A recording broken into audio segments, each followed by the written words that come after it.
I'm Adriana from Moon Salute Massage and Energy Therapy. I'm a licensed massage therapist and Reiki practitioner in Strasbourg. I practice regular Swedish deep tissue style massage. I also practice something called Thai yoga massage, and I do some energy work. So today we're actually going to be diving into different kinds of energies and how you can kind of develop an awareness around that, and how you can use that for wellness and that kind of stuff. Before I dive in, I do want to say, if you haven't followed me on social media, definitely make sure to do that. Subscribe to my channel, sign up for my once monthly email newsletter. All that information is on my website or in the description box, But anyway, if you've been watching my other videos, I am moving around lately.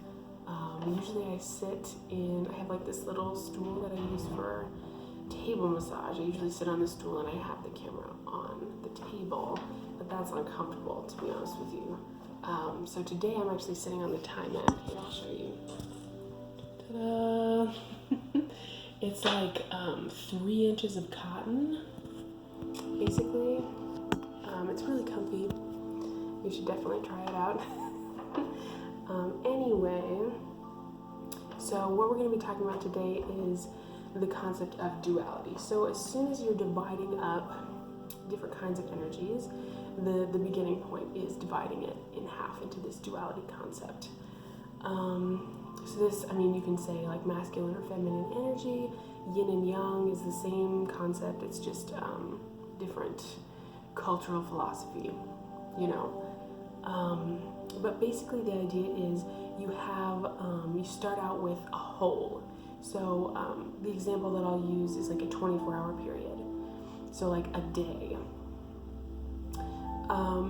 So when you split that in half, you're going to get day and night, right? So there's going to be, not truly depending on the time of the year, but there's going to be, say, for example, 12 hours of day and 12 hours of night. So they have different characters, they have different functions, but the idea is that we need both for balance. We need both to thrive and survive and do everything that we need to do. Because we need the daytime to, go out and complete activities and, do whatever we need to do to attain food and water and, whatever else we need during the day. And then we also need the night to rest and restore and just have time to sleep and, do all those things that we need to do. So it's 2 halves of a whole cohesive unit, right? When I say masculine and feminine energy, this is an important thing to note. I'm not talking about masculine and feminine as we know them in our culture. These are pure concepts. So when you start talking about different kinds of energy and that kind of thing, it's important to note that each individual person has both masculine and feminine energy within them, and so does everything that exists, right? It's just different proportions. So the day will have elements of feminine energy, even though it's a masculine thing. The night will have elements of masculine energy, even though it's a feminine thing. So I'm just going to list off some examples to kind of give you an idea what we're talking about here. So day would be masculine, night would be feminine. Sun would be masculine, moon would be feminine. Masculine things are more active, more change-based, or some kind of movement or something like that. Feminine is more passive, more restful, more structure. So structure would be feminine, function would be masculine. Creativity is very feminine versus analysis is very masculine. Let's see, external would be masculine, internal would be feminine. So we have all these different examples of opposite pairs, right? So it's the same thing, it's that duality, that polarization of 2 opposing ideas. Let's see, this can also present as like different personality traits. So like each person is going to be probably more masculine or more feminine. And it definitely depends on the person, but most of us lean one way or the other. So I'll just kind of explain how it differentiates itself from our cultural ideas of masculine and feminine, because in the pure concepts, strength and stability are feminine versus agility and more like quickness, more like flexible type stuff is more masculine.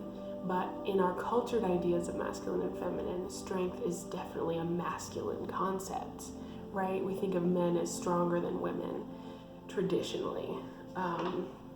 So that just kind of gives you an idea, like, it's not what you necessarily immediately think of when you hear the word masculine or feminine, but it's kind of like a separate ideation.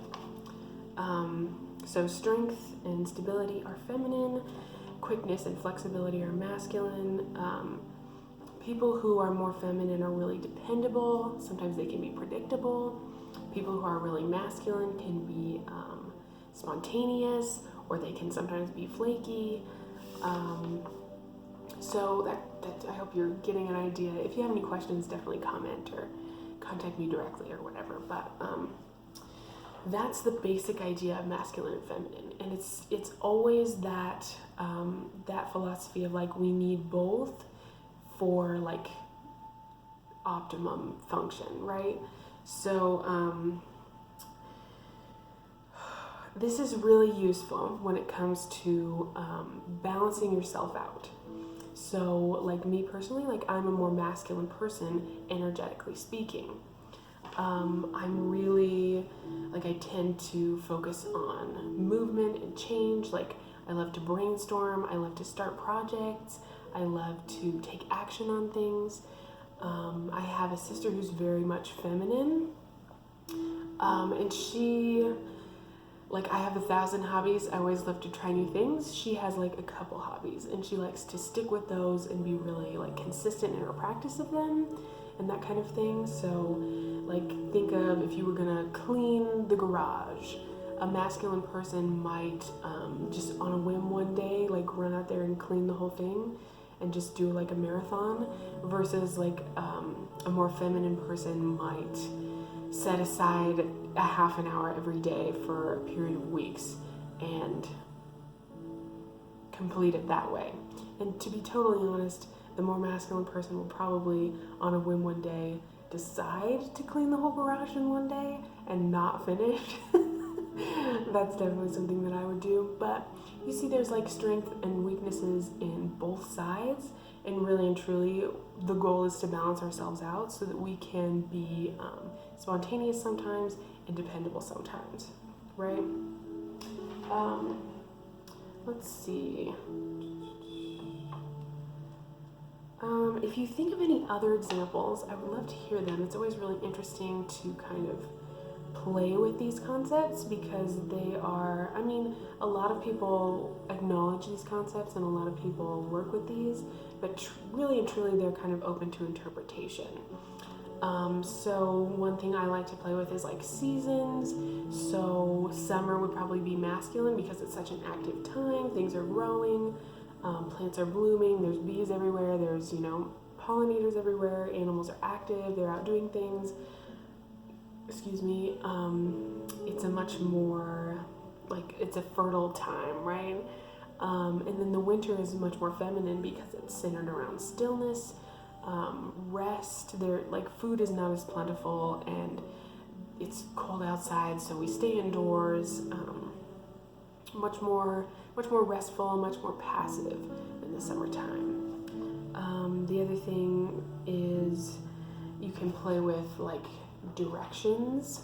We'll get more into this because my next video will be all about the 4 elements and the 4 element theory and kind of how those play with, interact with each other conceptually. But like there's 4 directions, so north, east, south, and west.